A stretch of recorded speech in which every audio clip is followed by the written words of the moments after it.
مضخة المية اشتغل بناء على الليميت سويتش. ده ليميت سويتش. بسم الله الرحمن الرحيم. السلام عليكم ورحمة الله وبركاته يا جماعة. ده كاسيت يونت، بصراحة يعني من الأنواع الرخمة جدا. هي بس معلومة بسيطة أنا حابب أقولها. الكاسيت يونت ليه حوض، وبالتالي دي مضخة المية بتسحب المية من الحوض، وده ليفل سويتش. ليفل سويتش دوت لما المية تزيد يترفع كده، يدي انديكيتور أو مؤشر لمضخة المية تشتغل، تروح مخرجة المية زي ما احنا شايفين الوايب اهوت، وادي المضخة اهي. تحياتي ليكم، سمير صلاح. بسم الله الرحمن الرحيم. السلام عليكم ورحمة الله وبركاته. زي ما حضراتكم شفتوا في الفيديو كده، ده تكييف كاسيت نوع فولتا أو فولتس. ده تكييف هندي. كانت الناس استدعتني على جهاز فيه مشكلة، فأخدت معايا تكنيشن ورحنا نبص على الجهاز.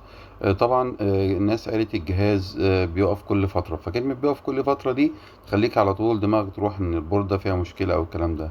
طبعا أنا أول ما رحت أول حاجة عملتها، فصلت الباور عن الجهاز وبعدين شغلت الجهاز. طبعا اول ما تفصل الباور بصيت في الساعة، كانت بالظبط الساعة 58 دقيقة، وبعدين سبته شغال. وبعديها بحوالي نص ساعة ل5 دقايق رجعت عشان ابص على الجهاز بالصدفة. الساعة 9:15 لقيت الجهاز شغال، ولكن في لحظة لقيته ادى الارم E8. E8 الالارم ده معناه ظهر بعد 25 دقيقة. رحت طبعا عملت ايه تاني، رحت فاصل الجهاز. طبعا بعد ما جبت فني عشان يقف معايا، فصلت الجهاز من المفتاح.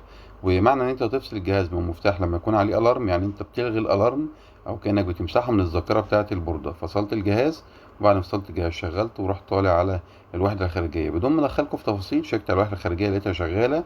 السكشن بريشر بتاعها، ضغط السحب، لقيته مظبوط حوالي 55 بي اس اي فريون 22. قست الامبير بتاعه لقيته 12، وقارنته بالامبير المكتوب لقيته 13 امبير المكتوب، فاذا الامبير كويس. قست الكباستور بتاع الكباس 60 مايكرو فاراد لقيته تمام. كباستور الكوندنسر فان كان مكتوب 3، لكن لما قسته لقيته 2.5، فغيرته للاحتياط وغسلت الوحدة وسبتها شغالة. طبعا كده برضو لسه المشكلة ما اتحلتش، لأن أنا واثق إن المشكلة مش في الوحدة الخارجية، لأن الوحدة الخارجية بتستمر في تشغيل وطبيعية، فإذا المشكلة بتنحصر في الوحدة الداخلية. لكن طبعا E8 بالنسبة لي والجهاز هندي غريب، مش عارف بيعمل ايه او مش عارف اعطاله. بدأت ابحث على اليوتيوب او على جوجل.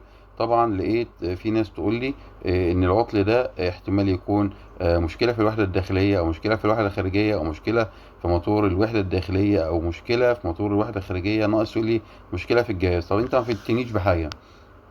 فلذلك بدأت أفكر في المشكلة تكون في الوحدة الداخلية. فأنت مشكلة زي كده سريعا كده تبدأ تفكر، هل ممكن تكون المشكلة من موتور المروحة؟ ممكن. طيب هل العطل إن بعد 25 دقيقة بيظهر موتور المروحة؟ طب الغريب في العطل ده إن الألارم كان يظهر E8، ومع ذلك الفانة كانت بتستمر في التشغيل، تفصل شوية وتشتغل شوية. فأنت لو شاكك في مشكلة زي كده، أو في مشكلة زي كده وشاكك في موتور المروحة، ممكن يكون في مشكلة ولا لأ، ان هو ممكن يكون بيسخن وبيفصل. طب تروح حضرتك تعمل ايه؟ لو تقدر طبعا تشوف الموتور المروحة بيسخن ولا لأ، يعني تحس الموتور بإيدك، اوكي. مش تقدر تحس الموتور بإيدك، تقلب الجهاز على وضع فان وتسيب المروحة شغالة. طيب لو الألارم ده بيظهر بعد 25 دقيقة، وسبت أي ألارم في أي جهاز تكييف لو بيظهر مثلا بعد نص ساعة، وقلبت على وضع فان والجهاز أو الفانة استمرت في العمل أكتر من نص ساعة، إذا المشكلة مش في مشكلة في موتور المروحة. ولكن من الاحتياط واجب برضو تشيك على موتور المروحة، تاخد بياناته وتشوف الكباستور المكتوب عليه كام، وتقيس الكباستور اللي موجود. لو الكباستور ضعيف تغيره. ده اللي احنا بدأنا نفكر فيه. فأنا استبعدت موتور المروحة. ده الكلام ده قبل ما أفك. طب تاني حاجة، هل ممكن تكون السلاسل فيها مشكلة؟ السلاسل يعني غالبا مش تبقى فيها مشكلة، لكن برضو تتحط في الحسبان. ممكن يكون السنسور فيه مشكلة، لكن برضو أنا كنت مستبعده. أنا كنت مستبعد، لان غالبا اعطال السلاسل بتبقى E3 E2 F3 F2. فبالتالي رحت طالع فاكك الجهاز، فصلت الباور وفكيت الجهاز. واول ما انا بفك الحوض لقيت كمية مية نازلة كتيرة. طبعا ده خلاني ابدا افكر، كمية المية نازلة كتيرة دي ليه؟ اسأل نفسك على طول. عايز تطور من نفسك اسأل نفسك. طبعا سامحوني بتكلم بسرعة عشان ما تقعدش في الفيديو.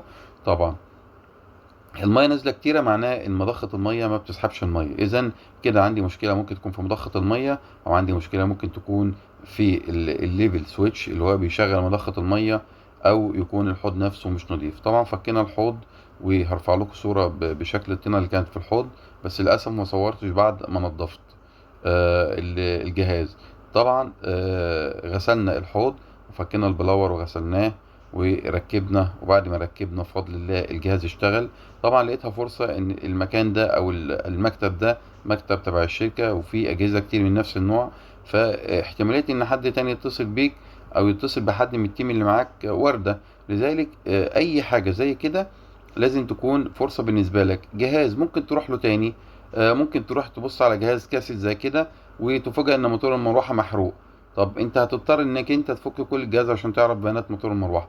طيب اوريدي انا فكيت، ليه ما صورش موتور المروحة؟ ليه ما صورش الكباستور؟ ليه ما صورش كل التفاصيل اللي ممكن احتاجها مستقبلا؟ ده فعلا اللي انا عملته، صورت موتور المروحة وبرضو قست المقاومة بتاعت مضخة المية. طب معلومة عايز اقولها بالنسبة لمضخة المية، لو انت عايز تجرب مضخة المية تشوف مضخة المية مكتوب عليها كام فولت.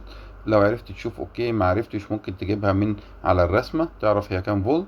تشوف مضخة المية، لو مضخة المية مثلا بتشتغل ب 220 فولت ممكن تديها 220 مباشر، بتشتغل ب 24 فولت ممكن تديها 24 من خلال الترانس. وتجيب كوباية مية كبيرة بحيث ان كوباية المية ديت تخش في مضخة المية وتشغل مضخة المية تشوف هتسحب مية ولا لا. طيب ده بالنسبة لمضخة المية. بالنسبة للليفل سويتش، الليفل سويتش لما انا جيت اقيسه وهو نازل لقيته بيقرا معايا مقاومة، او بيقرا معايا كونتينوتي او بزر او صوت، فلانه يعتبر سويتش يعني مفتاح فردة واحدة. طب لما بتترفع ما بيقراش. فانا استغربت، هل المفروض وهو نازل يقرا ولا هو طالع يقرا؟ انا مش عارف، لكن بالنسبه لي كانت اهم شيء بالنسبه لي ان لازم يغير وضعه. ليه؟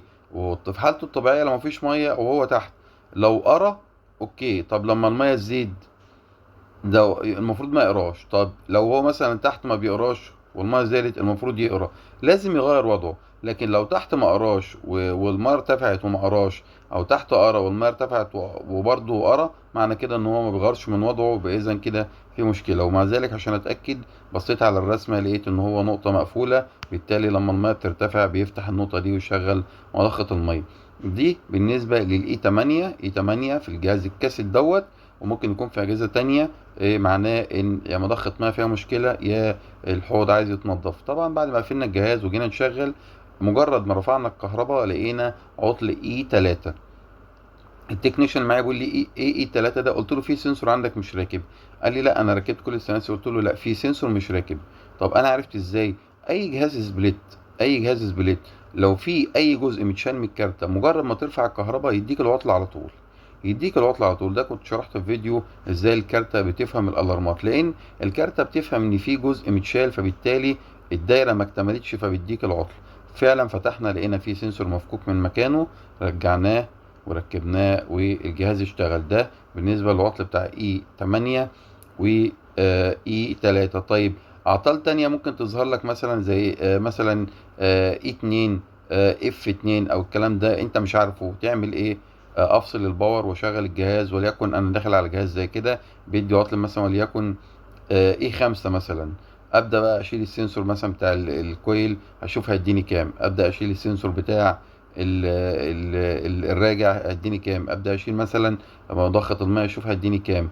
ده في حاله ان لو انت دخلت على جهاز واول ما شغلت جهاز ادى عطل، معناه ان في جزء متشال. فانت لما تيجي تشغل الجهاز تبدا تشيل واحد بواحد يبدا يعرفك تمام. لان احيانا ممكن يكون عطل مثلا في الاجهزه زي اي 4، معناه مثلا عطل ادى الى ايقاف الضاغط. ده مهما تشيل في سناسر مش هيديك اي علامه ان هو يخص الاي 4. ده فيديو سريع كنت حابب ان انا اوصله لكم. اسالكم الدعاء في امان الله.